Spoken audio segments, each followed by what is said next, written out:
का महत्व है, ये कथा का महत्व है। सुन रहे हैं आप लोग और आपके पूर्वज स्वर्ग में हैं। ये हम नहीं कह रहे, विश्राम सागर भी कह रहा है और भागवत भी कह रही है। तो उसका प्रमाण देंगे हम आपको। कथा को प्रारंभ करेंगे भागवत से। राम कथा में विश्राम होगा, चाहे कृष्ण कथा को या राम कथा को, ये सब है तो भागवत में। पांचों पांडव अभिमन्यु के पुत्र परीक्षित को हस्तिनापुर की गद्दी पर बिठाया और पांचों पांडव चले गए हिमालय की तरफ। कहां गए? स्वर्गारोहण। कहां है? बद्री नारायण। कोई गया होगा आप लोगों में। बद्री नारायण से 18 किलोमीटर और आगे स्वर्गारोहण है, जहां बर्फ ही बर्फ है। जीवित अगर कोई जाता बर्फ में किसी चीज को रख दिया जाए तो जैसी की तैसी रखी रहती है। तो अब इतना बड़ा कष्ट इनको क्यों मिला? तो बताया वंश का विनाश किया था तो जाकर के शिवार में गल गए, स्वर्गारोहण में गए अपने पाप का प्रायश्चित करने। परीक्षित हस्तिनापुर की गद्दी पर बैठे। ये देखो संधि पर बैठे हैं और संधि बड़ी गड़बड़ होती है, चाहे वो गांठ की संधि हो चाहे कूले की संधि हो। संधि माने जोड़, और जो बुढ़ापा पर जोड़े पिरात का गांठ ही पिराती है, क्योंकि संधि है और संधि कभी न कभी जरूर दुखदाई होती। परीक्षित संधि पर बैठे, द्वापर जा रहा है, कलयुग आ रहा है और लगभग 4000 साढ़े 5,000 वर्ष हो गई हैं गए हुए। परीक्षित बैठे। परीक्षित का नाम परीक्षित क्यों पड़ा भैया? भगवान श्री कृष्ण की परीक्षा हुई थी, उसमें भगवान पास हो गए। जब वो पास हो गए तो जो उनका रिजल्ट मिला वही है परीक्षित। रिजल्ट चाहे फेल का हो चाहे पास का, रिजल्ट तो मिलने ही मिलने। तो जो परीक्षित है वो इनकी परीक्षा फल है। कैसे ये भी बता दें। अश्वत्थामा ने, द्रोणाचार्य के पुत्र ने ब्रह्मास्त्र का प्रयोग कर दिया था उत्तरा के गर्भ पर। बालक को गर्भ में ही जला दिया था। उत्तरा चिल्लाई, मामा मेरे गर्भ में मेरे गर्भ को किसी ने जला दिया। तो भगवान सूक्ष्म रूप धारण करके गर्भ में प्रवेश कर गए, बालक की रक्षा की। समय आने पर बालक ने जन्म, यही परीक्षित है। एक दिन परीक्षित ने अपना खजाना खुलवाया, उसमें एक सोने का मुकुट। ये मुकुट किसका था? ये मुकुट था जरासंध का। ये भी समझने वाली बात। जरासंध का मुकुट हस्तिनापुर कैसे आया? आपको पता होगा, धर्मराज ने जब अश्वमेध यज्ञ किया, उसमें घोड़ा छोड़ा जाता है, सारे राजाओं को जीत लिया जाता है। तो कहा अब सब ऐसा किया जाए, पहले जरासंध पर विजय पाई जाए। और भगवान की चतुराई, भगवान अर्जुन सेना से नहीं जीतेगा वो जरासंध, सेना से नहीं मरेगा। तो फिर भगवान ने कहा हम 3 लोग जाएंगे, भगवान, अर्जुन और भीम। संत बनकर के गए, संतों का सम्मान करता था, भोजन कराया, बिस्तर लगाया। जब संतों के चरण दावने लगा और देखा भगवान के पैर में चिन्ह, तब शंका खा गया। भगवान ने कहा, हम तुमसे भिक्षा मांगने आए हैं। जरासंध ने कहा, मांगो। क्या चाहिए तुम्हें? बोले, कुछ नहीं, हमें तुमसे रण भिक्षा चाहिए, हमको रण भिक्षा। तब कहा, आप कौन है? परिचय हुआ। जरासंध ने कहा, हम आपसे लड़े जिसे हमने 17 दांव रपटाओ। 17 बार जरासंध ने चढ़ाई की थी। जरासंध ने भगवान से लड़ना स्वीकार नहीं किया। तो कहा, अर्जुन से लड़ लो। तो कहा, अर्जुन तुम्हारा दास है, इससे भी नहीं लड़ेंगे। भीम को बताया, इनसे लड़ोगे? बोले, हाँ, जो जोड़ को है। मालूम, भीम का और जरासंध का युद्ध काफी दिन चला।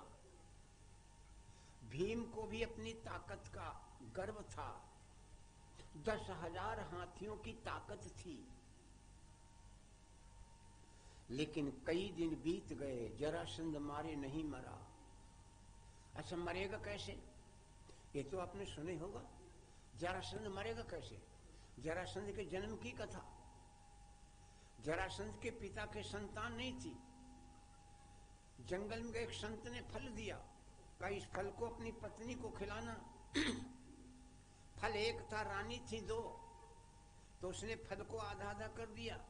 दोनों रानियों को आधा आधा फल दे दिया। दोनों रानियां गर्भवती हुई, दोनों ने बच्चे को जन्म दिया, लेकिन आधा आधा।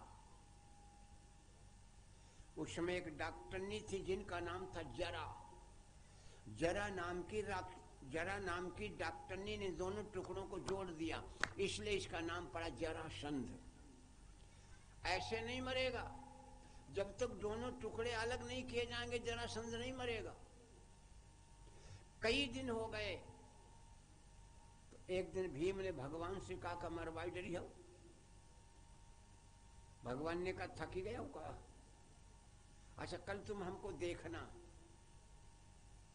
भाइयों बहनों, भीम लड़ते लड़ते बेदम हो गए, तो भगवान ने क्या किया, एक तिनका उठाया और उठा के तिनके को बीच से फाड़ा, फेंक दिया। समझ गए भीम, एक टांग पर टांग धरी, दूसरी टांग को पकड़े फाड़ के फेंक दिया। लेकिन क्या भाई, तो फिर जुड़ गए। पकड़ के फेंका, भाई फिर जुड़ गए। न जाने कितनी बार पकड़ के फेंका, भाई जुड़ी जा। जरासंध फिर तैयार।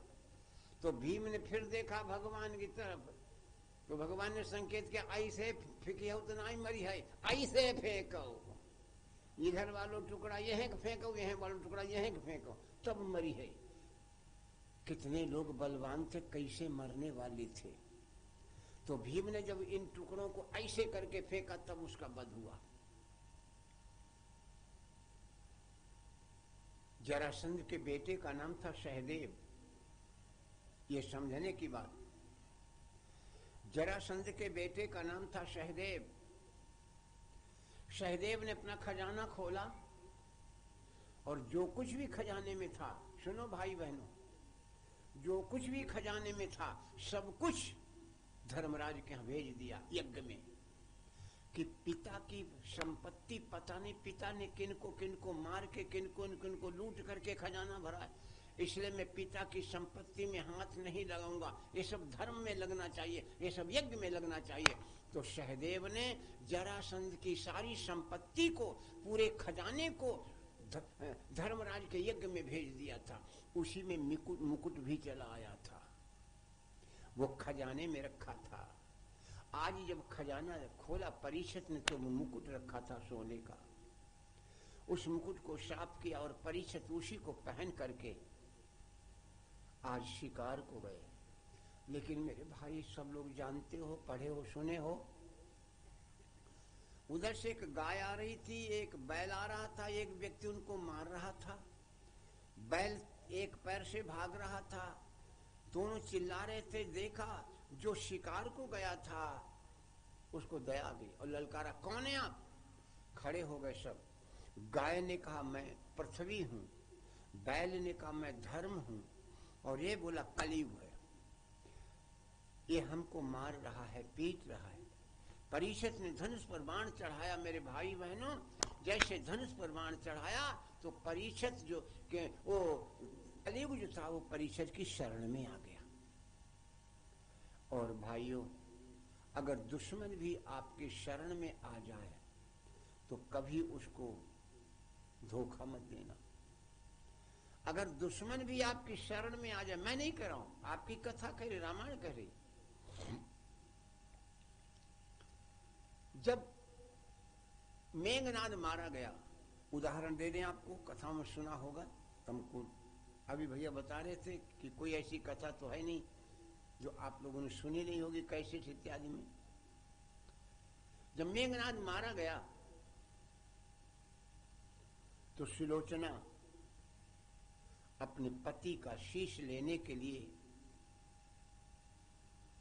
मांगने के लिए रावण के पास गए। मेरे पति का शीश ला दो पिताजी, मैं सती हो जाऊंगी।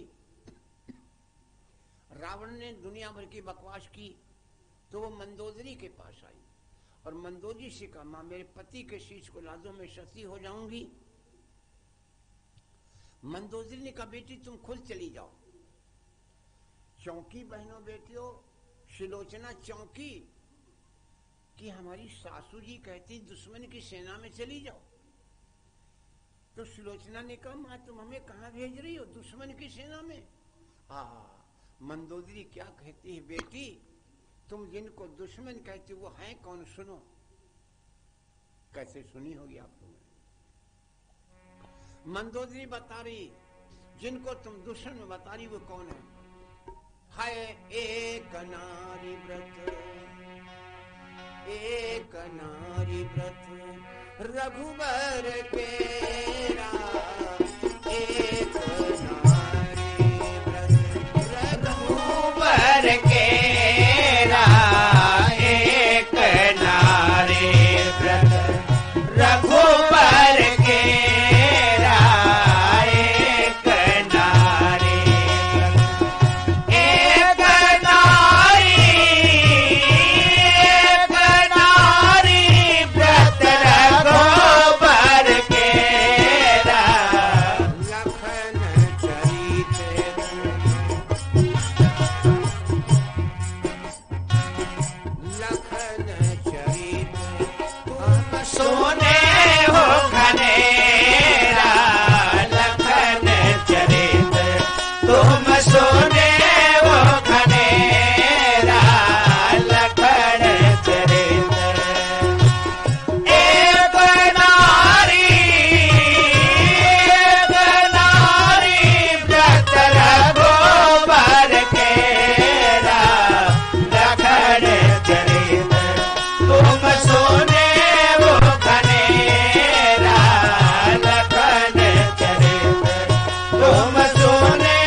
लखन चरित्र तुम सुनो घनेरा। लक्ष्मण दूसरे की स्त्री को मां के समान जानते हैं। और है प्रिय ससुर विभीषण तोरा, तेरा छोटा ससुर विभीषण वही है प्रिय ससुर विभीषण तोरा, बाली तनय बालक सम मोरा। बाली को मंदोदरी अपना बेटा कह रही है। और आपने कथा सुनी होगी, मैंने दिया था मंदोदरी का बेटा अंगद, कथा भी सुना देंगे, सुनिए तब भी। तो सुलोचना डोली लेकर के चल पड़ी अपने पति का शीश मांगने। भजन भी शायद सुना हो। डोली चढ़ के दुल्हन ससुराल चली, डोली चढ़ के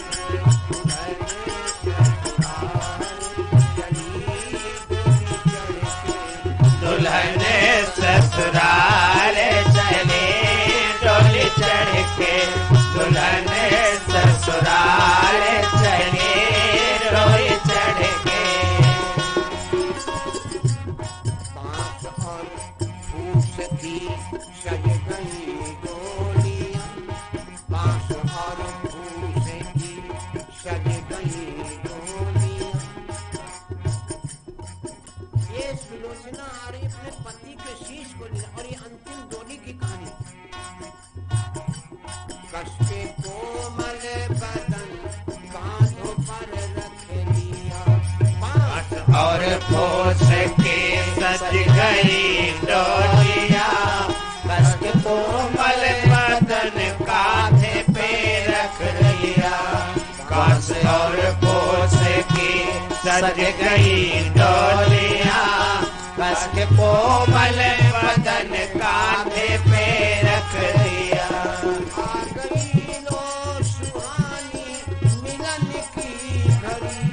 आ गई वो सुहानी मिलन की घड़ी, आ गई वो सुहानी मिलन की घड़ी। फूल बन सारे सपने महकने लगे, डोली चढ़ के दुल्हन ससुराल चली, डोली चढ़ के दुल्हन ससुराल चली, डोली चढ़ के।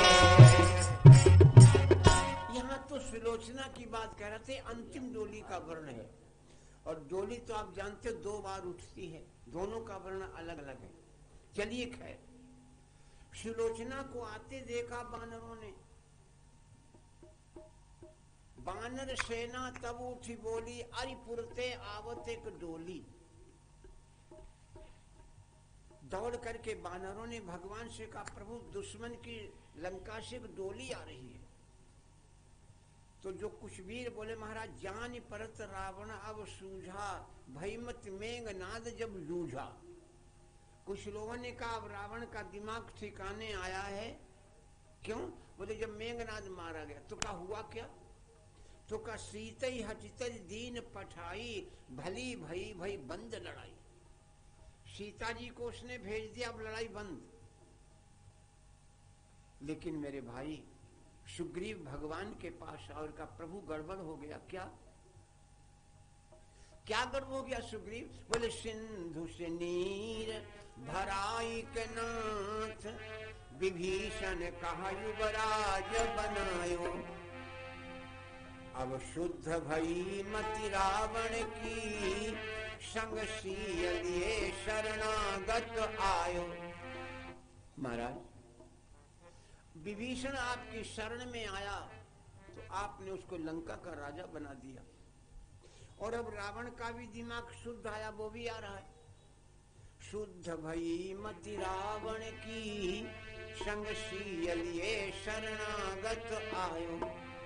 तो कौन सुराज करई लंकेश, कहीं कपिराज हमें भ्रम छायो। सुग्रीव करे महाराज मुझे भ्रम है कि रावण कहाँ का राजा बनेगा। अब दिखे राम की उदारता। मैं क्या बोल रहा था, अगर कोई शरण में आ गया दुश्मन भी, उस पर भी कभी दगा मत करना। जब सुग्रीव ने कहा रावण शरण में आया है, वो राजा कहाँ का बनेगा, तो भगवान क्या कहते हैं? मुस्काए कही भगवान तवे, अब लंक को राज विभीषण पई हैं। और शुद्ध भई मति रावण की, संग सीय लिए शरणागत आई है।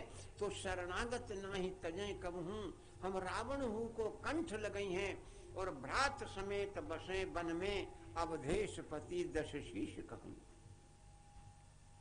हम रावण को अयोध्या का राजा बना दें अगर शरण में आ रहा। हमारे यहाँ शरणागत की बहुत बड़ी लाज रखी जाती है। शरण में आए हुए को कभी दगा नहीं दिया जाता, धोखा नहीं दिया जाता।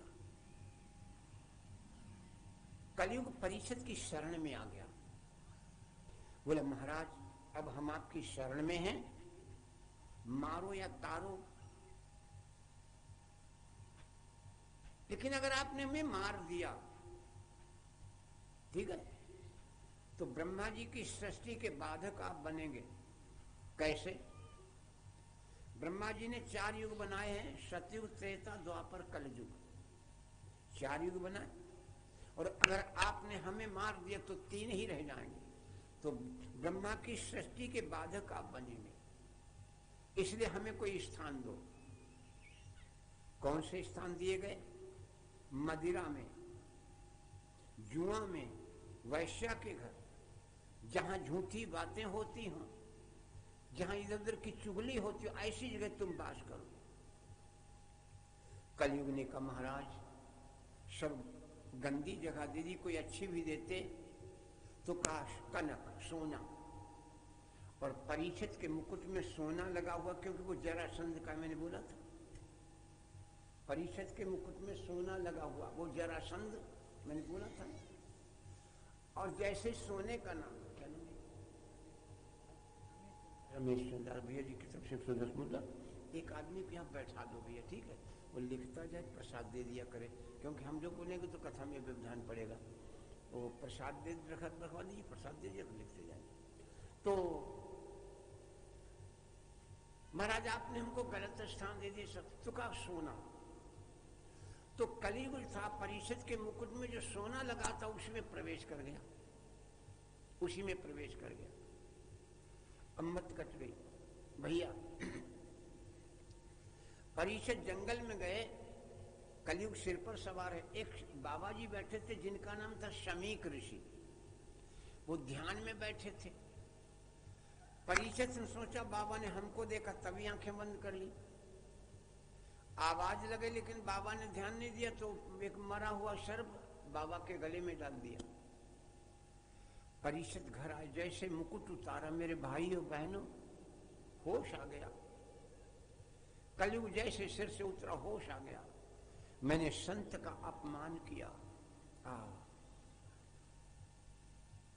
मैंने संत का अपमान किया।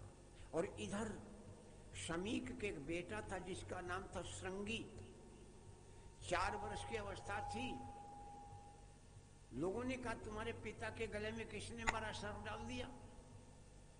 श्रृंगी ने जब देखा तो कमंडल से जल लेकर के आचमन किया और श्राप दिया, जिसने मेरे पिता के गले में मरा हुआ सर्प डाला है, आए तक्षक तू जीवित हो जा। ये संत के बालक के श्राप है, तक्षक तू जीवित हो जा और आज से 7वें दिन उसको काट के मार डाल। शमीक जी महाराज की आंखें खुली, अपने बेटे को समझाया, बेटा तुमने राजा को श्राप देकर के अच्छा नहीं किया। राजा हमारी रक्षा करता है, हमारी तपस्या का 6ठा हिस्सा उसको मिलता है। अपने शिष्यों को बुलाया, परिषद के पास सूचना भेजी, 7वें दिन तक्षक नाम का सर्प डसेगा, अपने बचने का उपाय करें।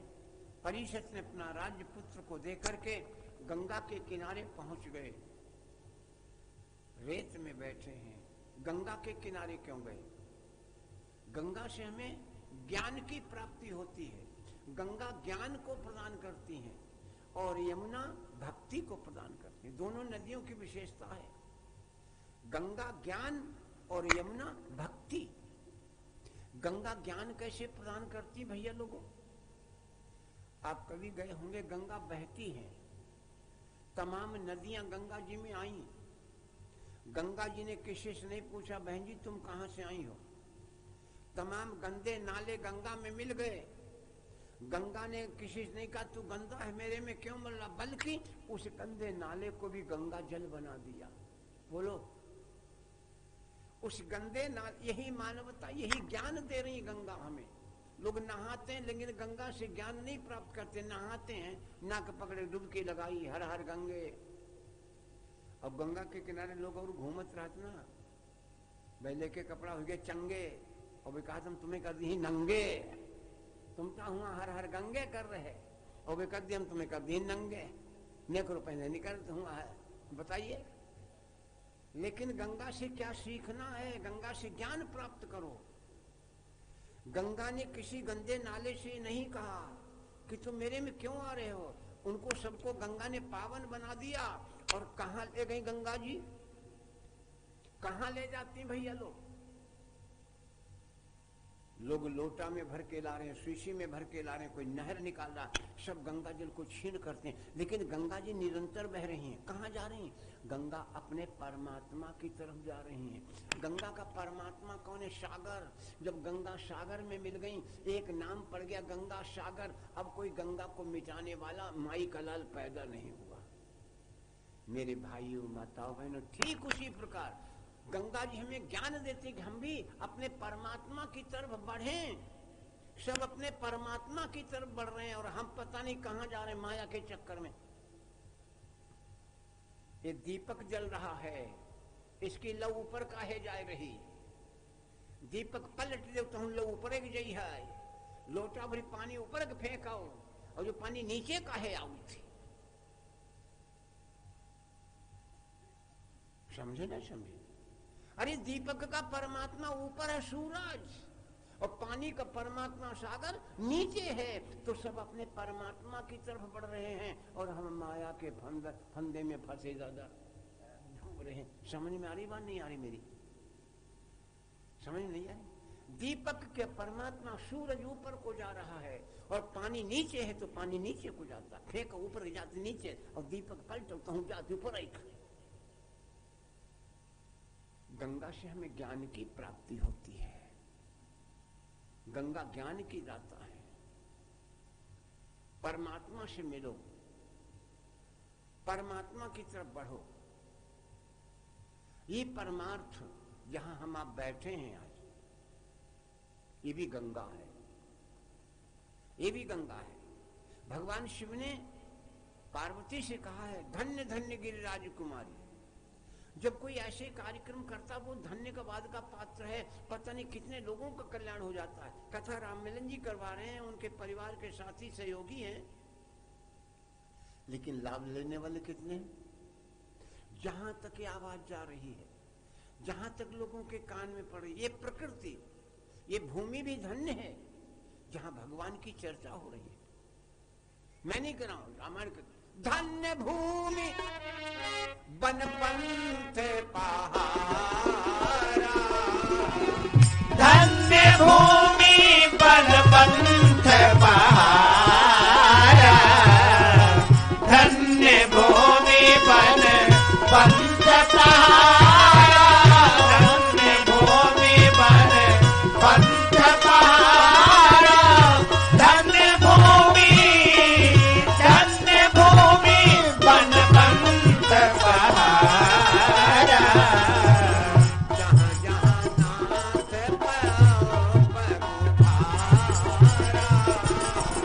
जहां जहां नाथ पाओ पगुधारा,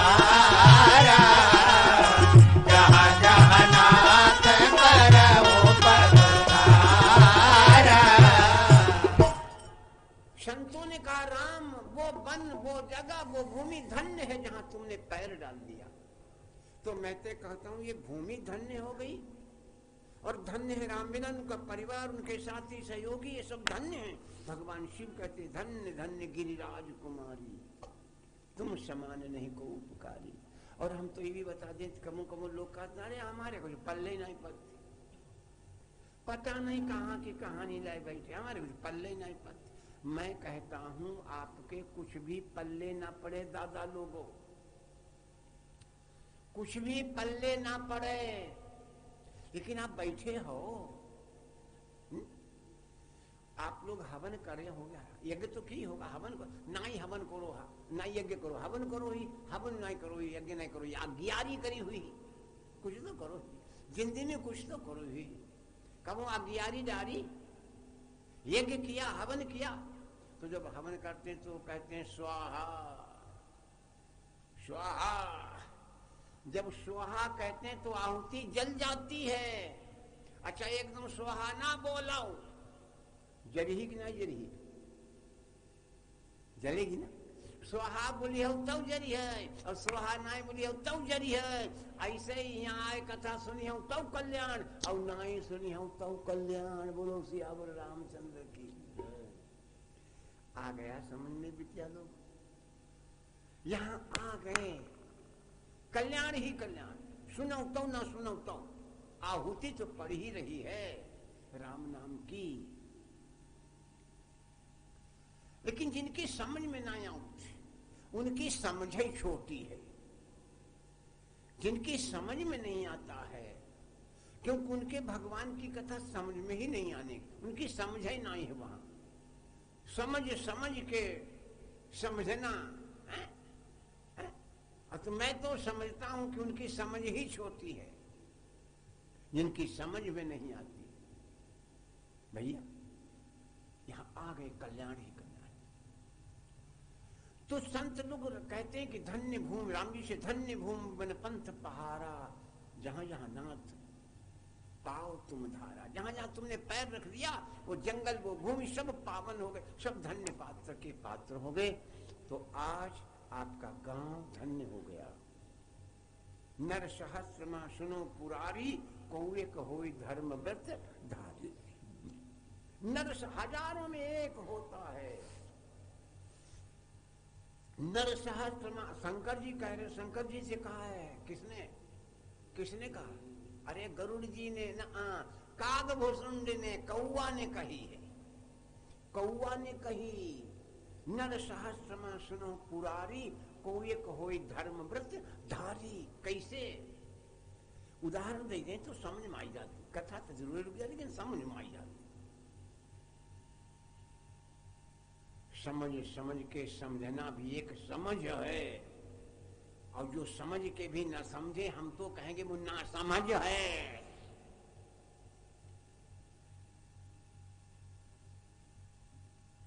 गंगा जी का मेला था, लोग नहाने जा रहे थे, हजारों लोग, माताएं बहनें जाएं।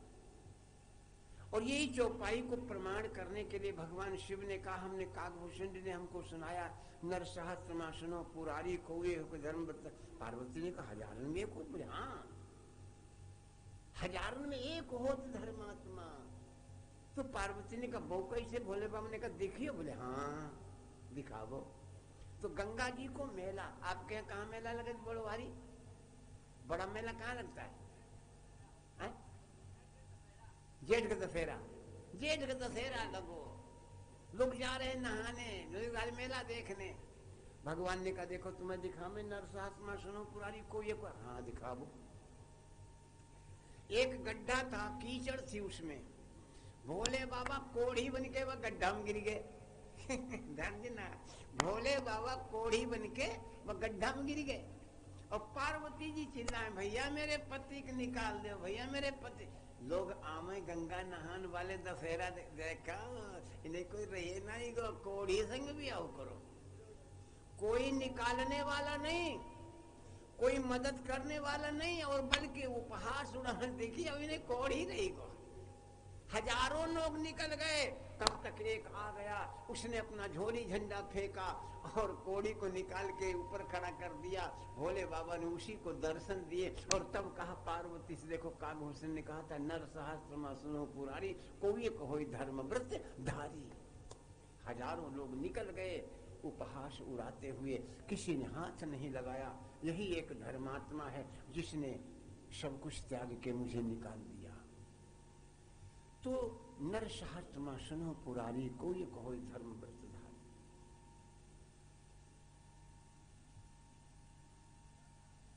गंगा के किनारे परीक्षित बैठ गए। मैं यही बोल रहा था, गंगा से हमको क्या मिलती है? ज्ञान। गंगा के किनारे परीक्षित बैठे हैं, धर्मात्मा है राजा। परीक्षित को गंगा के किनारे बैठा जान करके तमाम संत महात्मा ऋषि मुनि आने लगे। कौन कौन आया? ब्रह्मा जी के पुत्र वशिष्ठ, उनके पुत्र शक्ति, शक्ति के पुत्र पाराशर, पाराशर के पुत्र वेद व्यास। सारा समाज बैठा हुआ है। और गिनती बता दें 88,000 ऋषि। परीक्षित दुखी हैं। संतों ने कहा राजन हमारे लायक कोई काम बताओ, मैं तुम्हारी क्या मदद कर सकता हूं। परीक्षित ने 2 सवाल किए। जिसके सिर पर मौत मंडरा रही है उसे क्या करना चाहिए, इससे बचा कैसे जाए। भैया बहनों, 88,000 ऋषियों में किसी ने इस सवाल का उत्तर नहीं दे पाया। वह नारद जी भी बैठे थे। नारद वहां से उठे और निकल पड़े। कहां? ऐसे व्यक्ति को ढूंढने जो परीक्षित का दुख दूर कर सके। तो कहां गए? आहा, नर्मदा नदी के किनारे सुखदेव जी महाराज परिक्रमा कर रहे हैं। सुखदेव जी का जब से जन्म हुआ बैठे नहीं। नारद जी ने जाकर के प्रणाम किया और कहा महाराज हमारा एक सवाल है, बोलो। बोले एक मार्ग है, रास्ता है, उस रास्ते में एक कुआं है, उधर से एक अंधा आदमी आ रहा है और एक आंख वाला बैठा देख रहा है, तो हमें ये बताओ आंख वाले आदमी को क्या करना चाहिए? सुखदेव जी ने कहा आंख वाले आदमी को, अंधे आदमी को कुएं में गिरने से बचा लेना चाहिए। नारद जी ने कहा महाराज आप ही हैं आंख वाले, परीक्षित अंधा हो गया है, मौत का कुआं सामने है, आप ही हैं जो उसे बचा सकते हो। नारद जी ने सुखदेव को फांसा लेकर के चल पड़े परीक्षित के पास, लेकिन देवताओं ने देखा सुखदेव जी जा रहे हैं तो अमृत का कलश लिया और सुखदेव के आगे कर दिया और कहा महाराज ये कलश ले जाओ, ये अमृत का कलश ले जाओ, जाकर के परीक्षित को पिला देना, परीक्षित अमर हो जाएगा, हमें कथा सुना दो। कथा अमृत है। सुखदेव ने कहा ये परीक्षित ही निर्णय करेगा। अमृत का कलश लेकर के परीक्षित के सामने आए, कलश को रख दिया, बोले राजन आप अमृत पी लो, कथा इनको सुन लेने दो देवताओं को। परीक्षित ने अमृत को ठुकरा दिया, कथा अमृत का पान किया। आज जहां भी होती परीक्षित का नाम लिया जाता है मेरे भाई। सुखदेव जी महाराज बैठ गए, फिर पूछा क्या चाहते हो, वही दोनों सवाल। तब सुखदेव जी ने कहा राजन एक बात बताएं, तुमने सत्य को छोड़ करके असत्य को पकड़ा, तुमने निश्चित को छोड़ करके अनिश्चित को पकड़ा, निश्चित क्या है और अनिश्चित क्या है? उदाहरण दे दें, किसी के बालक हुआ है, बच्चा हुआ, बेटा हुआ है, वो बड़ा होगा कि नहीं ये निश्चित नहीं, वो पढ़ेगा लिखेगा कि नहीं पढ़ेगा ये भी निश्चित नहीं, उसकी शादी होगी कि नहीं ये भी निश्चित नहीं, लेकिन वो मरेगा ये निश्चित है। सुखदेव ने कहा राजन मौत तो निश्चित है। शायद मैथिली शरण जी ने लिखा मृत्यु एक विश्राम स्थल है, मृत्यु तो एक विश्राम स्थल है, यहां जीव को विश्राम मिलता है। और अगर आपने पूछा है कि बचा कैसे जाए, तो जिसने मृत्यु को बनाया उसी की शरण में जाओ। मृत्यु भगवान ने बनाया हमको आपको और भगवान ने मृत्यु बनाई, उन्हीं की शरण में जाओ। तो भागवत में 12 स्कंध हैं और 12 स्कंधों में भगवान के पावन अवतारों की कथा का वर्णन है। पहले स्कंध में मैंने भी बोला था कि कथा आप सुन रहे हैं, आपके पूर्वज स्वर्ग में हैं। पहले स्कंध में चर्चा आती है महत्व की, जिसमें गोकर्ण और धुंधकारी का वर्णन आता है। और एक बात और बता दें आप लोगों को, खूब कमाओ खूब उड़ावो, खेत खरीदो खूब बेचो, जगह जमीन खरीदो बेचो, लेकिन अपने बाप की संपत्ति में कभी हाथ मत लगाना, वो तुम्हारी नहीं है, वो कुल की संपत्ति है। समझ रहे हो? वो तुम्हारी नहीं है, वो कुल की संपत्ति है। तुम्हारे बाप ने आपको दी, आपके बाप ने उनके बाप ने दी होगी, उनके बाप ने उनके बाप ने दी होगी, उनके बाप को उनके, वो तुम्हारी नहीं, वो कुल की संपत्ति है। तो कुल की संपत्ति में हाथ मत लगाना, अपनों खूब खरीदो और खूब बेचो, खूब खरीदो खूब बेचो। और एक बात बता दें, माता पिता को कभी कष्ट मत देना, माता पिता को कष्ट देने वाला प्रेत योनि में जाता है। देखो हम नहीं कह रहे, भागवत कह रहे, नहीं कही हुआ कथावाचक जी कह रहे थे, माता पिता को कष्ट देने वाला प्रेत योनि में जाता है। धुंधकारी ने अपने माता पिता को कष्ट दिया था, इसलिए वो प्रेत योनि में गया। और प्रेत पानी काहे को पी पति, मालूम? प्रेत को पानी नहीं मिलता है, पानी जब बरसता है बबूल के कांटे पर जो बूंद ठहरती है वह प्रेत को पीने की मिलती है, बाकी पानी नहीं मिलता पीने को, काहे तरसी है दादा है। इसलिए माता पिता को कभी कष्ट मत देना कोई। प्रेत पानी कहां से पीता पता? बबूल के कांटे पर जो बूंद रुकती है उसी को वो पीता है। धुंधकारी ने अपने माता पिता को कष्ट दिया था, धुंधकारी ने अपने कुल की संपत्ति को बर्बाद कर दिया, वो प्रेत योनि में गया। लेकिन गोकर्ण ने उसका उद्धार किया भगवान की कथा सुना करके। मेरी बात समझ में आती है आप लोगों को क्या? नहीं, और ना ही समझ आओ तो हूँ आहुति तो पड़ता ही है। और बीच बीच में जयकारा भी लगा दिया करो, हाँ हूँ कर दिया करो, और ना हाँ हूँ करो तो खपड़ी हिला दो करो, हम जान जी हाँ सुनते हो। हैं? कुछ न कुछ किया करो, कुछ न कुछ एक्शन करते रहो, शरीर को काम में लगाए रहो ना, अन्यथा इसको आलस आ जाएगा, सुस्ती आ जाएगी तो मन नहीं लगेगा, कथा में। और कथा में जब मन ना लगे तो समझो दूर भाग रहे हो। और एक बात बताएं बिटिया बहनों, जब आपका मन हो कि हम कथा सुनने जाएंगे, या आपके मन में हो कि हम कथा कराएंगे, तो समझ लो भगवान आपको अपने पास बुला रहा है। और जब आपके मन में ये भावना बनी कि हम कथा सुनने जाएंगे, तो समझ लो आपके अंदर धर्म का अंकुर फूट गया। जब तक धर्म का अंकुर नहीं फूटेगा तब तक आपका मन कथा के लिए नहीं होगा, अच्छे काम करने के लिए नहीं होगा। क्योंकि बाबा जी कहते हैं, क्या कहते हैं, हरिहर विमुख धर्म रति नाही, तेन रतः सपने नहीं जाए। हरिहर जो भगवान से विमुख है, धर्म में जिनकी रुचि नहीं है, अरे शरीर की तो बात छोड़ो भैया बहनों, उनका सपनों नहीं हुई कि कंचनापुर में कथा होती है, उनका सपनों नहीं हुई है। इसलिए बड़े भाग्यशाली हैं आप। जब आपका मन हो भगवान की कथा सुनने को, तो समझ लेना भगवान आपको अपने पास बुला रहा है। और एक उदाहरण दे दें हम आपको। एक बार भगवान विष्णु ने नारद जी से कहा, नारद जी हमें दूध की आवश्यकता है। नारद जी कमंडल लेके गए दूध लेने। एक जने के 10-12 भैंसियां बंधी उसे पलका डालने वाली जानते हो, मतवारी 10-12 भैंसियां बंधी। नारद बाबा ने कहा भैया दूध दे दो। भगवान ने मंगा, बात जान मरिया बाबा बने घूमत, तुम्हारे लिए भैंसियां पाली। नारद बाबा बेचारे भाग गए, मानने लगे ही दादा जो। तो अब दूध मंगाओ, भगवान ने कहा मिली, देखें कहीं के जन के गैया बंधी। सोचा मांग के देते, भैया दूध दे दो। भगवान ने मंगाओ। उसके पास बहनों बिटिया लोगों जितना दूध था गैया का सब दे दो। लेकर के भगवान के पास चला गया। 4-6 महीने बीते। नारद जी ने कहा, नारद भगवान विष्णु ने कहा, नारद हमें दूध की आज फेरी आवश्यकता पड़ गई। नारद बाबा लेके कमंडल गए। उन्होंने कहा जैसे 10 भैंसियां बंधी यहीं, देखें का 50 भैंसियां बंधी मतवारी।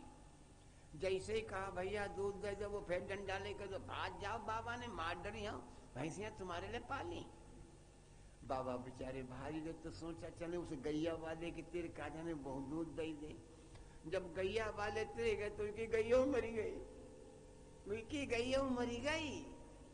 नारद बड़ा दुखी भय, बारे भगवान तुम्हारा न्याय। अरे जेके 10 भैंसियां बने दूध ना दो भगवान के लिए, और जेके एक गैया हुई ने भगवान को दूध दो, की गैया मरी गई, जेके दूध ना 50 भैंसियां बनी। आज शिकायत कर ही जाए। नारद बाबा बड़े बौखलाए हुए भगवान के पास आए। भगवान का दूध मिलन, दूध ना मिलो, पानी पियो। बात क्या बड़े गर्म हो, उनका गर्म नहीं, हमको ये बताओ तुम्हारा न्याय कैसा है। भगवान ने कहा कैसा न्याय, हमारा न्याय बहुत बढ़िया है। कहा ही न्याय, अरे जैके 10 भैंसियां आई, हमने उसे दूध मांगो, उसने रत्ती बना दो, हमें मान न दो। और जैके बेचारे के गैया इन्हें सब दूध दे दो। और आज जैके 10 भैंसियां जिन्हें दूध पे 50 भैंसियां बनी, और जिन्हें दूध दो की गैया मत डाली।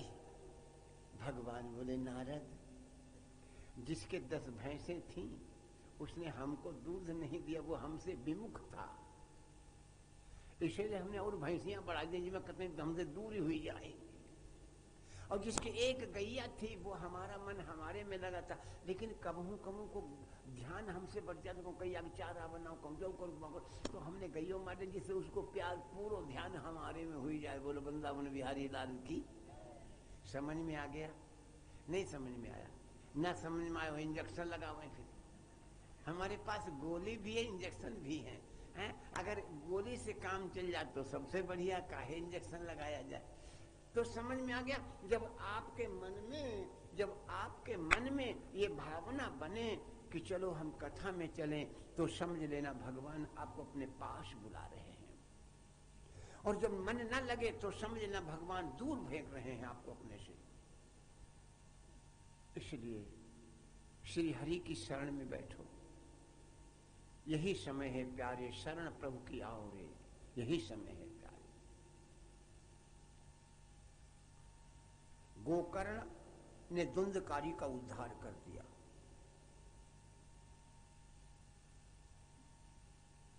दूसरे स्कंद में कथा कैसे सुने, मैं सार दे रहा हूं।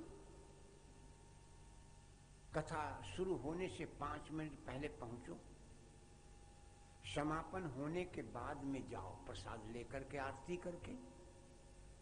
कथा में बोलो नहीं, लेकिन जब कथा में आओ तो खाना कम खा के आओ, ज्यादा खाइयो बैठ ना पियो। कहावत कहते दो करके खाई रोटी भरी को पेट पेट कहे मैं लेके लेट, जब ज्यादा खाइयो तो बैठ ना पियो। इसलिए थोड़ा हल्का भोजन करो, भूख लगे बाद में खा लो। और एक आसन, कितनी बढ़िया बात बताई। एक आसन बैठोगे तो आपका ध्यान कथा में रहेगा, फिर भटकेगा नहीं। क्योंकि आसन बदलने में भी कोई शब्द जो है वो निकल जाता है। और ऐसे साथी के पास मत बैठो जो न सुने न सुनन दे। कुछ साथी वैसे हो, मतलब ले आ भाई चलो कथा सुनिया में, अब भाई सुन तो थोड़े चलो यार भाई उंगलियां पहले पड़े, चलो यार कहा। तो ऐसे साथी के साथ मत अब जो उंगलियां पहले रही पेट में, चलो यार कहा। तो ऐसे व्यक्ति के साथ में मत आओ, इसलिए एकांत बैठ जाओ। ऐसे साथी अकेले बैठो तो अच्छा है, जिससे कि कोई शब्द आपका निकलने न पावे ध्यान से। आइए तीसरे स्कंद में जो कथा आती है वो, उसमें 2 अवतारों की कथा है। एक हिरण्याक्ष और हिरण्यकश्यप की। हिरण्याक्ष की कथा तीसरे स्कंद में, हिरण्याकश्यप के 7वें स्कंद में। और चौथे स्कंद की जो कथा है बड़ा ही विचित्र है। भागवत के चौथे स्कंद में 2 भाग हैं, मैंने सार दे दिया। एक तो शिव चरित्र है और एक ध्रुव चरित्र है। आप कहेंगे देखो शिव चरित्र और ध्रुव चरित्र, परीक्षित को सर्प काटेगा, और ये शिव चरित्र ध्रुव चरित्र क्यों सुनाया जा रहा है? परीक्षित को सर्प काटेगा और वहां ध्रुव चरित्र और शिव चरित्र क्यों सुनाया जा रहा है? तो उसका कारण भी समझ लो। राजा परीक्षित के मन में ये भावना न रह जाए कि मैं अभी हस्तिनापुर का राजा था और अभी यहां मैं बैठा हूं गंगा के रेत में। कहां सती मैया और कहां अंत में उनको अपने पिता के यज्ञ में भस्म होना पड़ा। शिव चरित्र। ध्रुव चरित्र कहां तो वो पटरानी और कहां काग बिलारिन होकर के दर दर भटकी। समय का पहिया चलता है, समय बड़ा बलवान है भैया। को भी किसी को दोष मत देना, दोष है सब समय का, काल चक्र का दोष सब समय का है। कोई किसी को दोष मत दो। कभी कभी आपने देखा दोस्त बहुत बड़े गाढ़े दोस्त दुश्मन बन जाते, और कभी कभी बहुत बड़े दुश्मन मित्र बन जाते। तो किसी का दोस्त थोड़ी, ये समय की चाल है। समय ही दोस्त बनाता है, समय ही शत्रु बनाता है, समय ही मित्र बनाता है, समय ही दुश्मन बनाता है। ये समय की गति है, किसी व्यक्ति विशेष की बात नहीं है, वैसा समय आ जाता है। तो शिव चरित्र से शुरू कर रहे हैं बड़ा संक्षेप में। भगवान शिव कैलाश पर बैठे हैं। भगवान के नाम की चर्चा कान में पड़े। कथा तो वही है, न जाने अनादिकाल से वही कथा चलती चली आ रही, तमाम बार सुनी होगी हमने। और मैं तो बता देता हूं, चाहे अभी सुन करके आए हो, चाहे अभी बिल्कुल पढ़ करके आओ, चाहे बिल्कुल याद हो, लेकिन आपके मन में ये कभी नहीं होना चाहिए कि ये कथा हमें याद है। क्यों? इससे आपकी श्रद्धा समाप्त हो जाएगी, और श्रद्धा खत्म हो गई तो ज्ञान नहीं प्राप्त होगा। और 2 चीजें बहुत जरूरी हैं, श्रद्धा और विश्वास। श्रद्धया लभते ज्ञानम, और बिन विश्वास भगति नहीं। अगर ज्ञान और भक्ति नहीं है तो कैसे जाओगे बात? क्योंकि ज्ञान है टार्च और भक्ति है रास्ता। जब ज्ञान का टार्च लगती है तो भक्ति का रास्ता दे, इसलिए ज्ञान भी बहुत जरूरी है। और तुलसी बाबा कहते हैं ज्ञान विमल जल, जब आपके पास में श्रद्धा है तो ज्ञान की प्राप्ति, और ज्ञान जब मिल गया, ज्ञान विमल जल से जो नहाई, ज्ञान विमल जल से जो नहाए, ज्ञान विमल जल से जो नहाए, ज्ञान विमल, ज्ञान विमल, ज्ञान विमल जल से जो नहाए,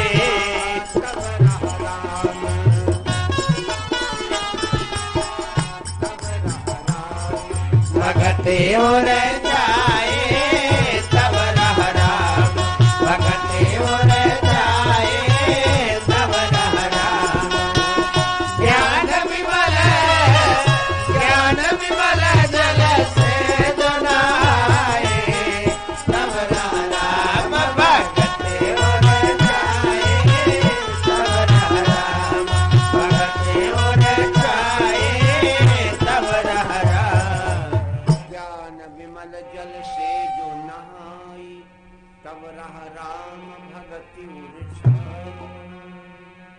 और बिना भक्ति के भैया बहनों, बिना भक्ति के मुक्ति नहीं।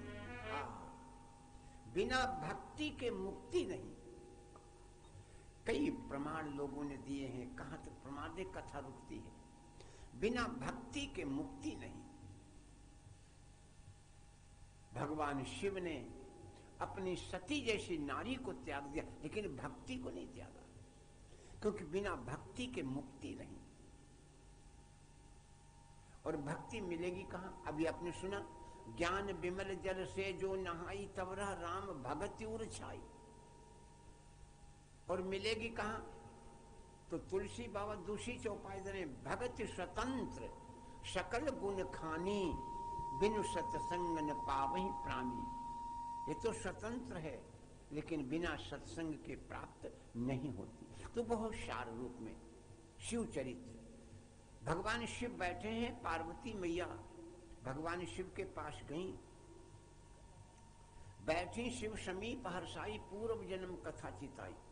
पूर्व जन्म की बात याद है। हम लोगों को पूर्व जन्म की बात नहीं, माता जी को पूर्व जन्म की बात याद रही। पूर्व जन्म की कौन सी बात याद रही, वही मैं बता दूं पहले थोड़ा सा आपको। पूर्व जन्म की बात कौन सी? एक बार माता सती जी बैठी थी, नारद बाबा पहुंच गए। नारद बाबा ने कहा, माता जी आज अकेली कैसे हो, प्रभु कहां है? बोली पता नहीं कहां है। नारद बाबा ने कहा, तुम्हें पता ही नहीं? इसका मतलब आपका कुछ झगड़ा है आपस में? बोली झगड़ा उगड़ा नहीं। नारद बाबा ने कहा, झगड़ा नहीं तो एक बात बताओ, तुम भोले बाबा के मन की सब बातें जानती हो? तो सती जी ने कहा, नारद वो नारी नहीं है जो अपने मनई के मन की बात न जाने। वो नारी कैसी जो अपने मनई के मन की बात न जाने?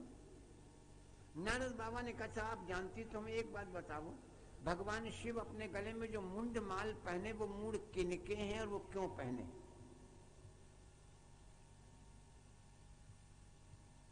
सती जी ने कहा, जय हम नहीं जानती। नारद बाबा से कहा, तुम जानत हो? नारद बाबा बोले, जानत नहीं तो कहा है तानत।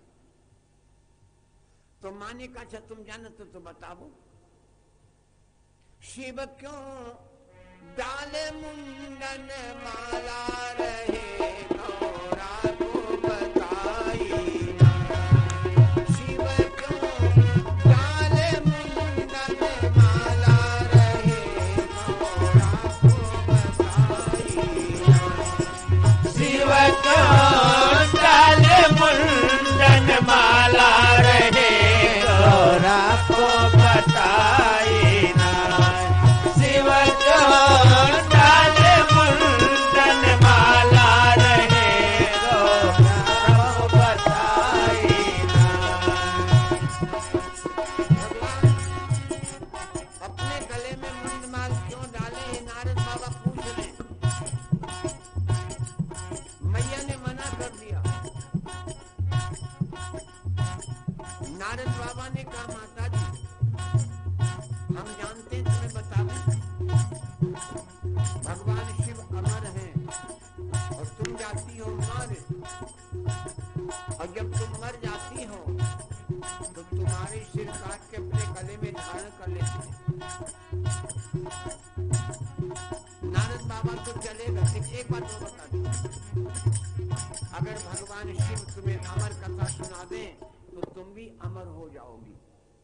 लेकिन तुमको सुनाएंगे नहीं।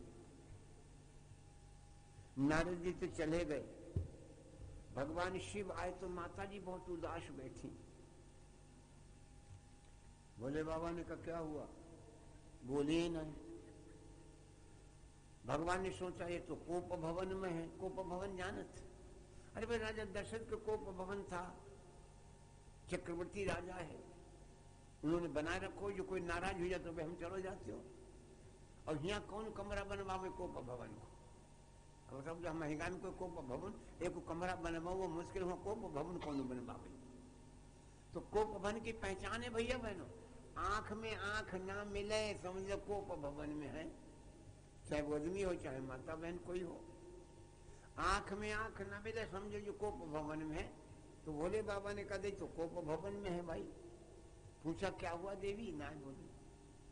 माता जी रोने लगी, हमसे इतना कपट करो। भगवान ने कहा कैसा कपट? बोले कपट नहीं कर, हम जी जी जाए मरी मरी जाए, जी जी आवे मरी मरी आवे, लेकिन तुम्हें नहीं छोड़ो और आप हमसे कपट कर। भगवान ने कहा बात तो बताओ। उनके बाद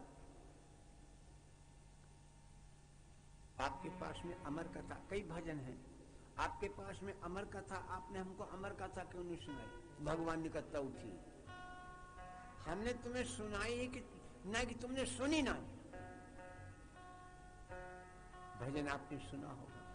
भगवती कह रही आप अमर हैं मैं मर जाती, लेती जन्म दोबारा। भोले बाबा से कह रही है आप अमर हैं मैं मर जाती, लेती जन्म दोबारा। युगों युगों का साथ है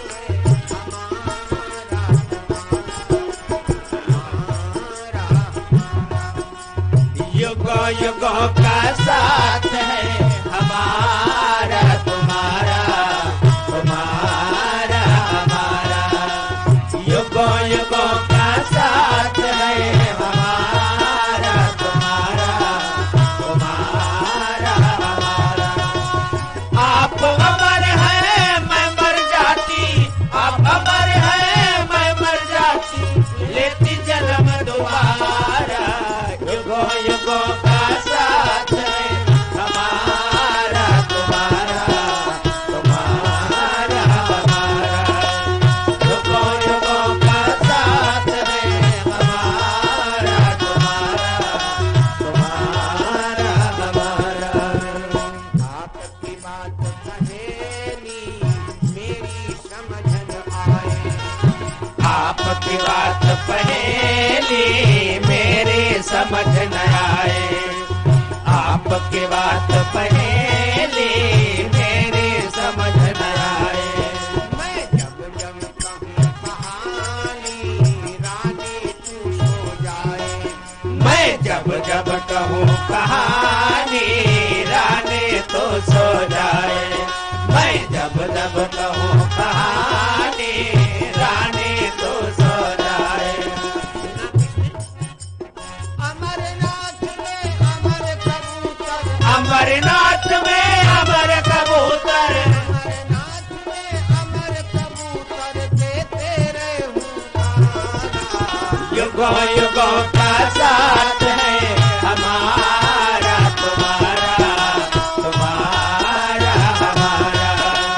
युगों युगों का साथ है हमारा तुम्हारा, तुम्हारा हमारा। अमरनाथ में अमर कबूतर, अमरनाथ में अमर कबूतर देते रहे हुंकारा।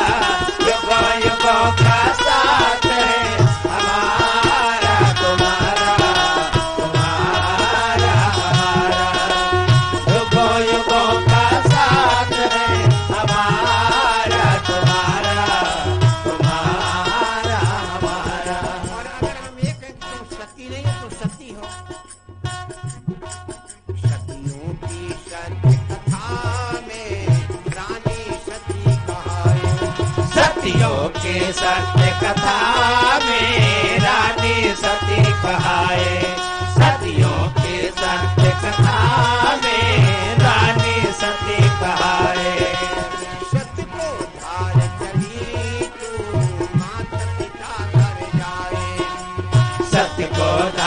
चले तो माता पिता घर जाए, सत्य को धारे चले तो माता पिता घर जाए।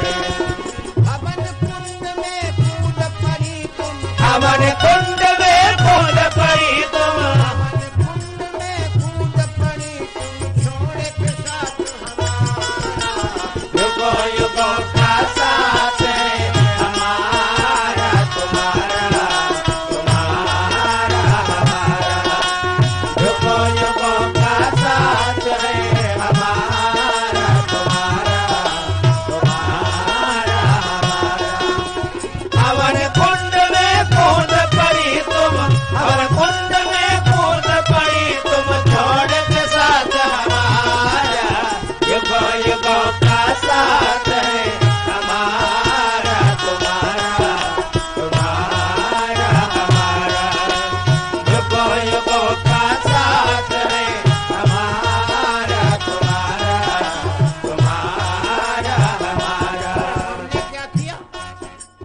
भस्म तेरी लेकर के अपने अंग रमाई, भस्म तेरी लेकर के अपने अंग रमाए, भस्म तेरी लेकर के अपने अंग रमाए।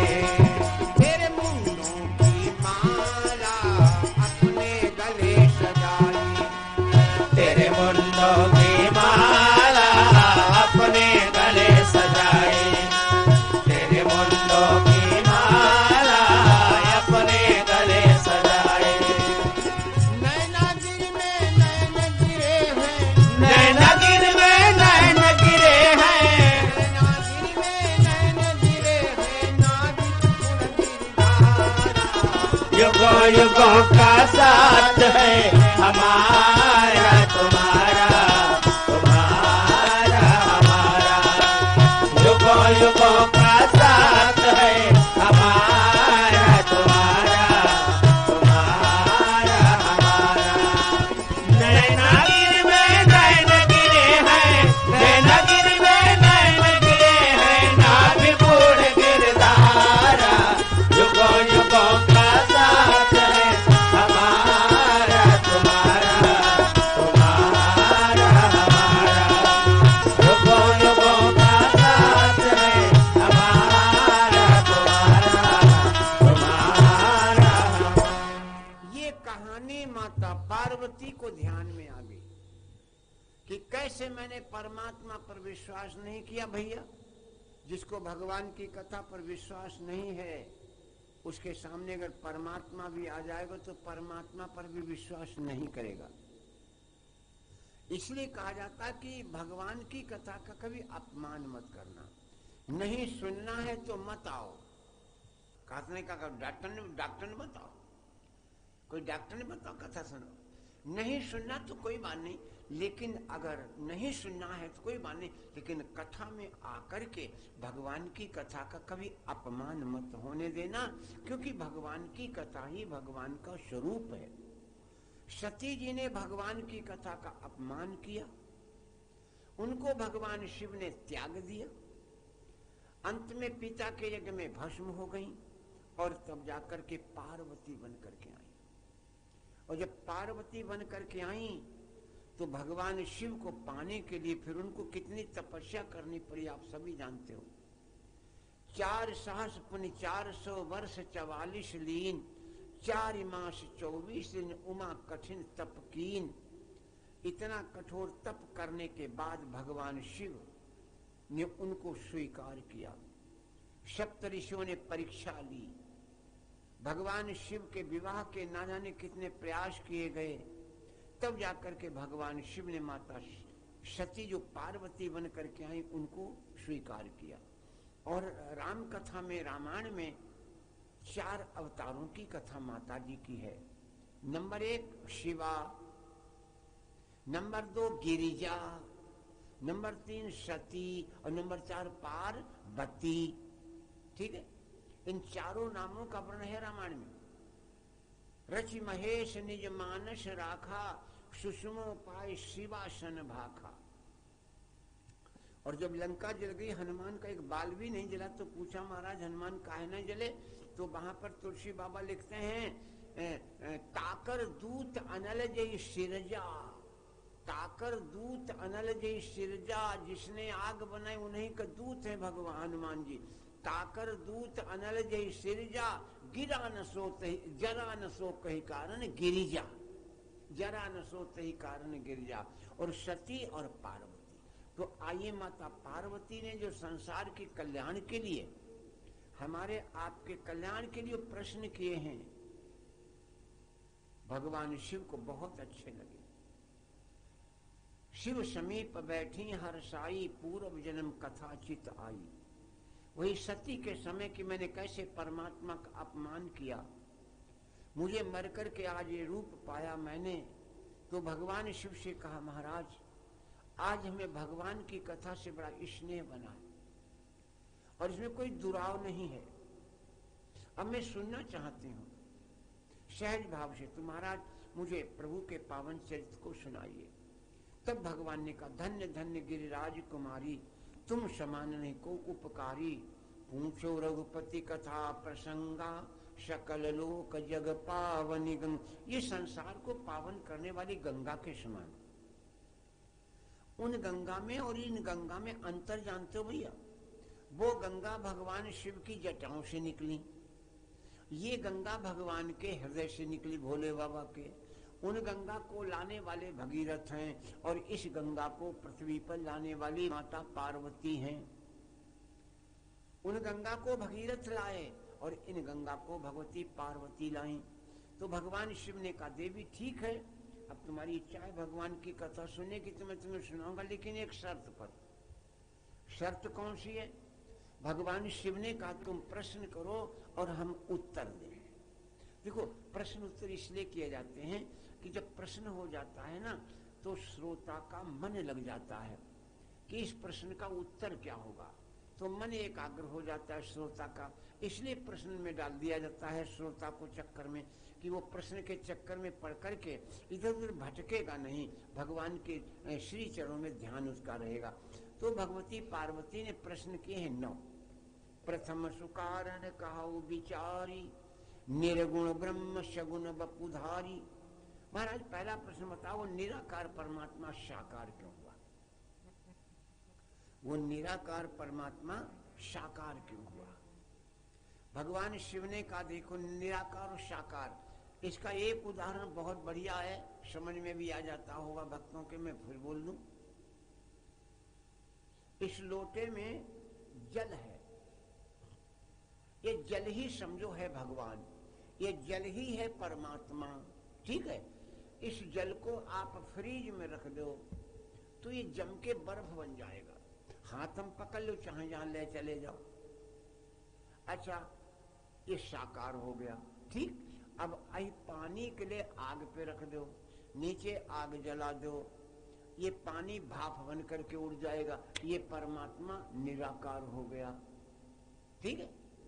यानी जब ठंडक में पहुंचा दिया गया 0 सेंटीग्रेड के नीचे तो ये बर्फ बने साकार हो गया, और जब गर्म कर दिया गया तो ये भाप बनकर उड़ गया, निराकार हो गया। अच्छा एक बात और बताएं, जब बर्फ को पिघलाओगे तो पानी बन जाएगा और भाप को ठंडा करोगे तो पानी बन जाएगी। समझ में आ रहा नहीं आ रहा? ऐसे ही जिस समय जैसा तापक्रम मिलता है परमात्मा वैसा ही बन जाता है।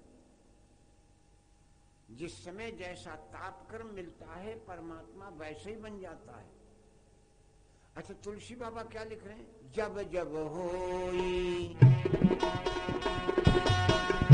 जब जब हो धर्म की हानि, जब जब हो धर्म की हानि, जब जब हो धर्म की हानि, जब जब हो, जब जब होई, जब जब होई धर्म की हानि।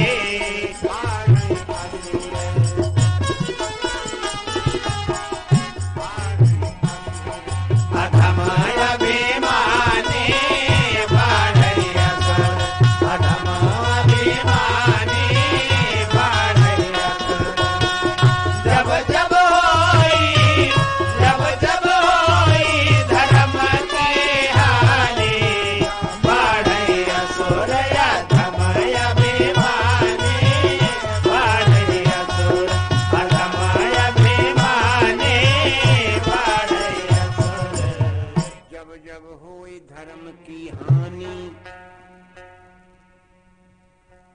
पार्वती जी ने रोक दिया, बोले महाराज एक मिनट, ये हम लोग ये सब संसार के लोग कैसे जानेंगे कि धर्म कैसे बढ़ता है और धर्म कैसे घटता है, धर्म की हानि कैसे होती, धर्म की वृद्धि कैसे होती।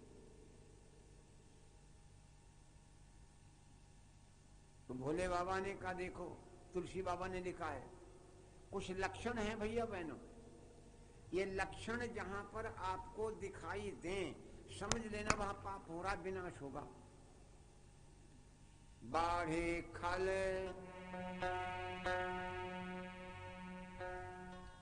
दुष्ट, बाढ़े खल। खल की पहचान जानते हो भैया? खल आदमी की पहचान जानते हो? ना जानो तो जान लो। खल आदमी जब दूसरे को परेशान करता है तो खूब खुश होती। आज हमने फलाने ने खूब गरिया, आज हमने फलाने के 4 हाथ हमारे, समझ गए? खल आदमी जब दूसरे को परेशान करता तो खूब खुश होता है, उसको नुकसान पहुंचाए, उसको पीड़ा पहुंचाए तो वो प्रसन्न होता। बाढ़े खल बहु, चोर जुआरा, चोरी होने लगे, जुआरी पैदा हो जाए। ये लंपट, लंपट जनता हो, चुगलखोर, इधर उधर लगाने वाला। और हम तो बता देते लंपट आदमी जिंदा पर दुख देते लेकिन मरनों पर पिंड नहीं छोड़ती। कई बार आपने सुना होगा, एक गांव में एक लंपट था, गांव भर एक लड़ाई के बर्बाद कर दिया।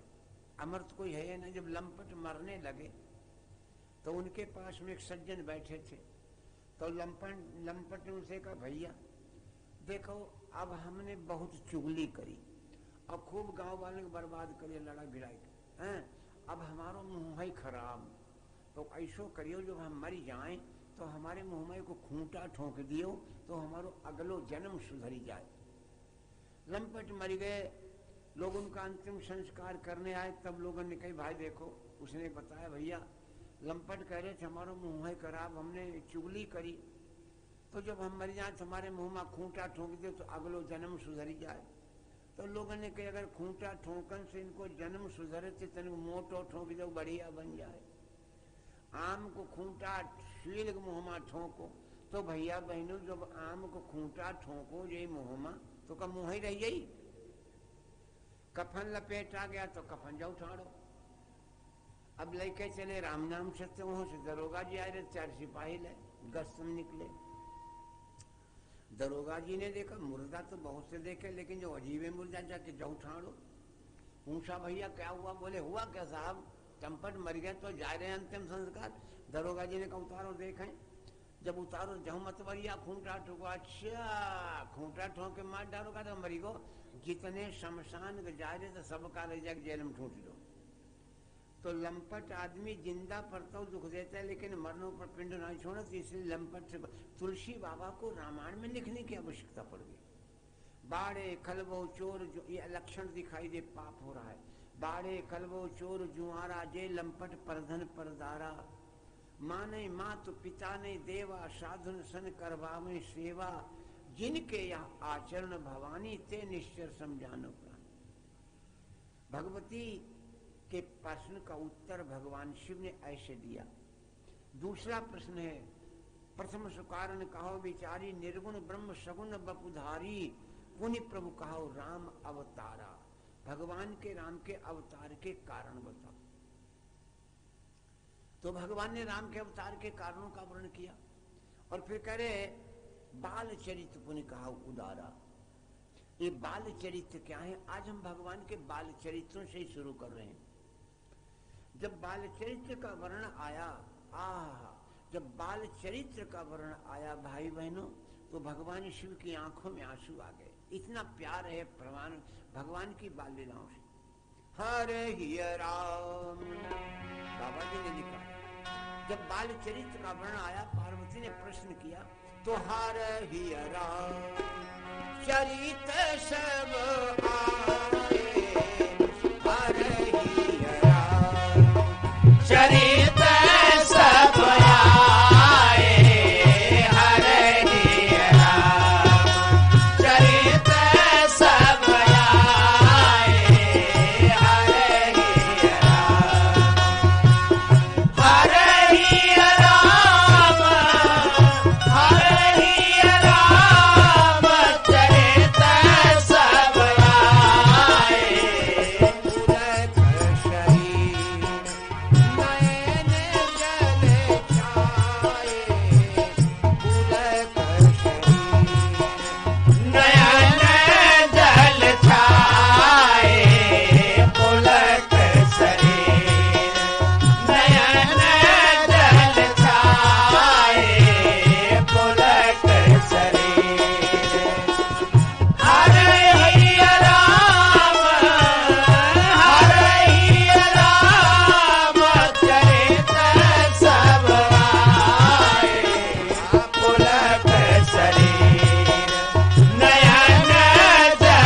भगवान के प्राकट्य की चर्चा। सुखदेव जी महाराज ने परीक्षित से पूछा, राजन तुम क्या सुनना चाहते हो?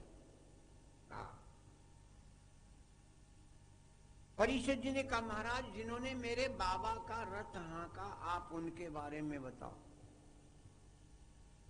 सुखदेव जी मुस्कुराए, राजन तुम भगवान श्री कृष्ण के बारे में सुनना चाहते हो है? लेकिन भगवान श्री कृष्ण के बारे में आप तभी जान पाओगे जब राम की मर्यादा सीखोगे। बिना भगवान की मर्यादा सीखे मेरे कृष्ण की लीला समझ में नहीं आएगी। लीला माने जानत हो भैया, लीला माने जानते हो बिटिया बहनों भाई, लीला माने अगर ना मालूम तो समझ लो। आपके पड़ोस में कोई है, अब पड़ोसी समझो, और वो कब का करी बैठे आप जाने नहीं पाओ, तो क्या कर, अरे उनकी तो लीला ही नहीं आ रही है? किसी के कामों को आप समझ ना सकें, किसी के कार्य को आप जान ना पावें, तो समझ लो उसकी लीला ही है। यही लीला है। भगवान के कार्यों को कोई समझ न सका, ये कब का कर बैठे। लेकिन उनके प्रेम में गोपियां, आहा, आप सभी जानते हो एक बड़ी प्यारी लाने पद की। जब भगवान मथुरा चले आए, दोबारा लौट के नहीं गए, वारे निर्मोही वादा कर गए 3 दिन का, और जीवन में फिर दोबारा लौट के नहीं गए। कैसे होगी मां यशोदा, कैसे होंगे ब्रजवासी जिनके बीच में भगवान खेले कूदे, लाड़ लड़ाया, और सब लोग भजन गाते हो। भगवान को गोपियां बुलाया करती थी, जमुना किनारे मेरो गांव शामरे आ जाइयो, आहा, माखन मिश्री खिलाया करती थी। और वही भगवान 3 दिन का वादा करके वापस नहीं गए। एक लाइन पद की है, जब बहुत भगवान भी उदास हुए, उद्धव जी से कहा, उद्धव जी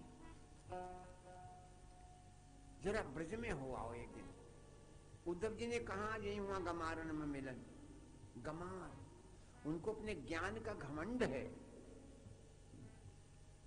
भगवान ने कहा एक बार चले जाओ। उद्धव ने कहा, चल तुम्हारे कहां से चले जाए, लेकिन हम एक दिन के अलावा वहां रुके ही नहीं। भगवान ने कहा, तुम एक दिन भी मत रुकना, बस चले जाओ, जरा हमारा संदेशा पहुंचा दो उनके पास, ये मेरी चिट्ठी दे आओ उनको। उद्धव जी गए। उद्धव जी गए तो जो सबसे ज्यादा प्यार करता था ना, सखा, वो छिप गया। इसलिए छिप गया कि देखें कृष्ण आ रहे हैं, मुझे पूछेंगे कि नहीं। होता है जिससे ज्यादा प्रेम होता तो उसको लोग पूछते हैं। उद्धव जी बिल्कुल भगवान कृष्ण जैसे लग रहे थे, लेकिन जब नहीं पूछा किसी को तो पूछा, ये मेरा कृष्ण है नहीं। लोगों से पूछा, नंद भवन किधर है? लोगों ने कहा, पागल हो का, तुम्हें नंद भवन पूछने हैं? जो परनाला बह रहो है, जय पर पल्ले हो। कितना बड़ा अतिशयोक्ति अलंकार का प्रयोग किया भागवतकार ने। ये जो नाला बह रहा है, इसी नाले पर पल्ले हो, जहां से नाला बंद हो जाए वही नंद भवन है। ये नाला कैसा है? बोलो नाला, जब से कृष्ण गए हैं, यशोदा मैया रो रही है, उसके रोने से परनाला बह रहा है। आहा, वार यशोदा। उद्धव जी गए, आवाज लगाई, माता यशोदा अंदर से दौड़ के, अरे रुक जाओ, छुप जाओ, छुप जाओ, चिल्लाओ ना, मेरा कान्हा जग जाएगा। आज भी मैया सोचती मेरा कान्हा सो रहा है। उद्धव ने जब माता यशोदा का यह हाल देखा तो पागल हो गए। आए थे एक दिन के लिए, सोचा गोपिकाओं की तरफ जाए तो गोपिकाओं के झुंड बैठे हैं, आपस में बातें कर रही। बहन रात कान्हा आया, मेरे घर में माखन खा गया। और उद्धव जी पेड़ की आड़ में सुने ही ठाणे। दूसरी बोली बहना मेरी मुटकी फोड़ दी उसने। तीसरी बोली मेरा माखन छींके पर उतार के खा गया। एक बोली मेरा तो बछड़ा ही छोड़ दिया, गैया पी गई। राधा जी से पूछा तुमने कुछ सपने में नहीं देखा? राधा जी बोली सपने में क्या देखे? उद्धव जी सुने सपना क्या देखें, 2.5 वर्ष हो गए हैं, निगोड़ी नींद ही नहीं आई जो सपना देखें। सपना तो तब आएगा जब नींद आएगी, जो सपना जब नींद है ना तो सपना काहे का? उद्धव जी ने जब ये दशा देखी गोपिकाओं की, उनके हृदय कांप गया। गोपिकाओं को उपदेश देने लगे, निर्गुण ब्रह्म का उपदेश। चिट्ठी तब गोपिकाओं ने कहा उद्धव ये चिट्ठी लेकर के आए हो, और जो 3 दिन का वादा करके गया था वो नहीं आया। तुम ये चिट्ठी लेकर के आए हो। नहीं आए श्याम, नहीं आए घन श्याम हरि, लिख लिख बातियां। नहीं आए श्याम हरि, लिख लिख बातियां। नहीं आए श्याम हरि, लिख लिख बातियां। नहीं आए श्याम हरि, लिख लिख बातियां। नहीं आए श्याम, नहीं आए श्याम, नहीं आए घन श्याम हरि, लिख लिख बातियां। नहीं आए श्याम हरि, लिख लिख बातियां। नहीं आए श्याम, लगा आषाढ़ बादल घिर आए, रिम झिम बरसे पानी। लगा आषाढ़ बादल घिर आए, रिम झिम बरसे पानी। लगा आषाढ़ बादल घिर आए, रिम झिम बरसे पानी। सावन सखियां झूला झूले, सावन सखियां झूला झूले।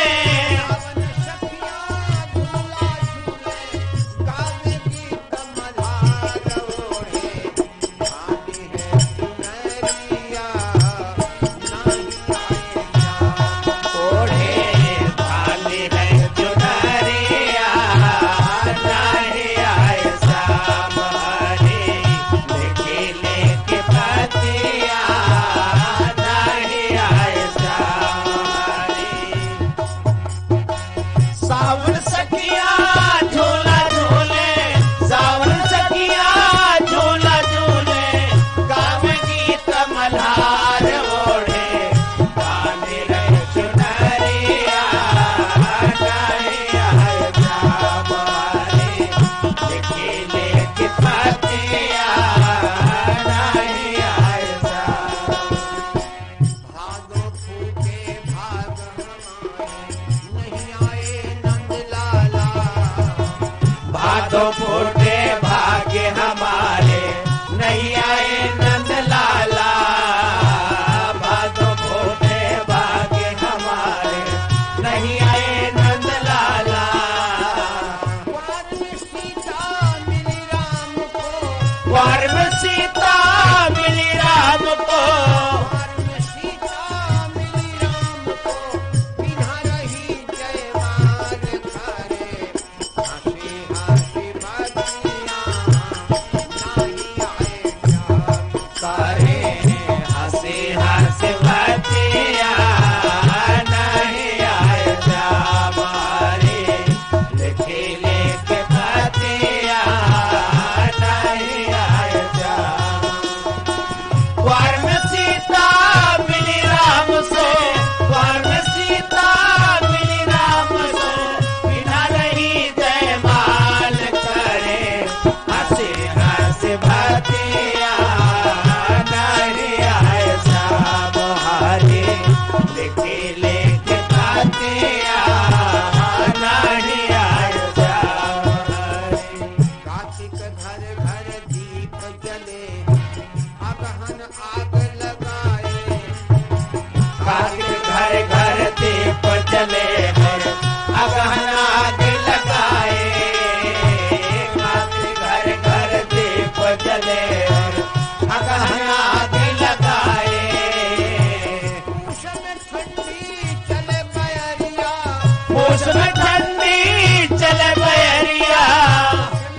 परीक्षित ने कहा, गुरुदेव हमें भगवान श्री कृष्ण के बारे में बताओ।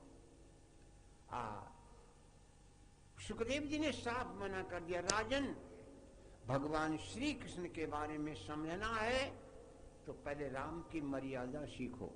प्रसंग लंबा है, अब दोपहर में ये प्रसंग आगे पूरा बढ़ेगा। ठंडी ज्यादा है, हमारा विचार करता 7:30 से 10:30 रखा जाए। आज प्रथम दिन था तो 8 बजे कार्यक्रम शुरू हो पाया।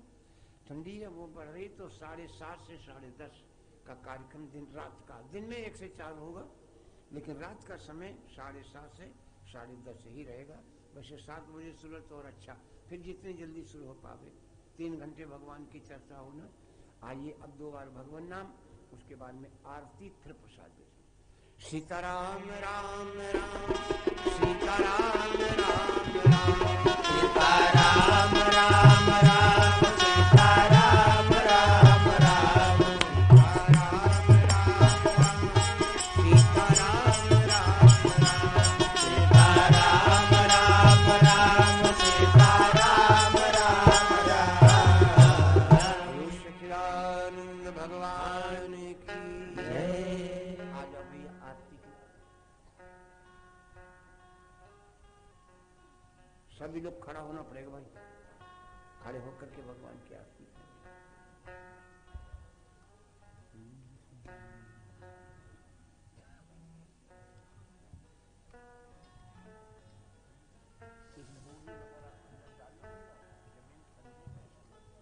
बोरी डालो, उसी पर खड़े हो जाओ। बोरी डालो, खड़ी रहेगी, उसी पर खड़े हो जाओ। राम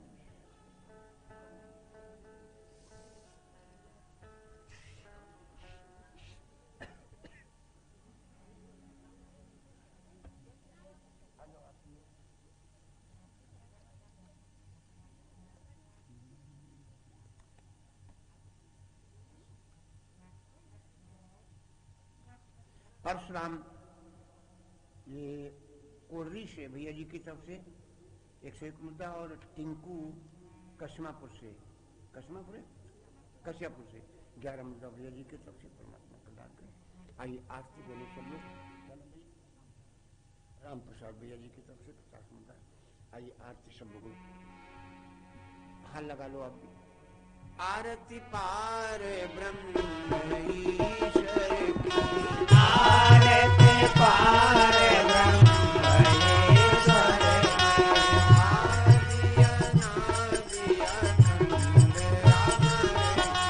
आदि अनादि अखंड अमर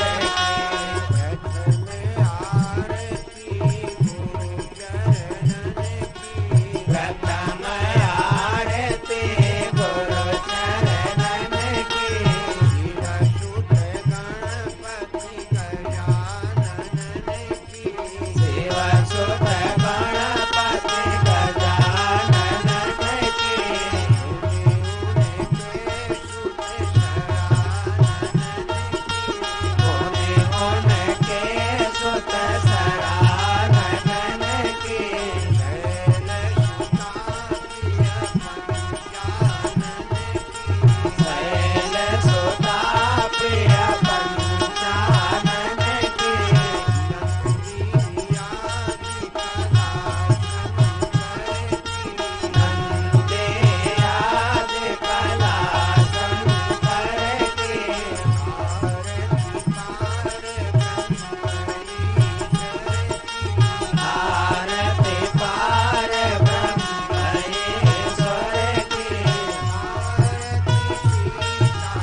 विश्व का कल्याण।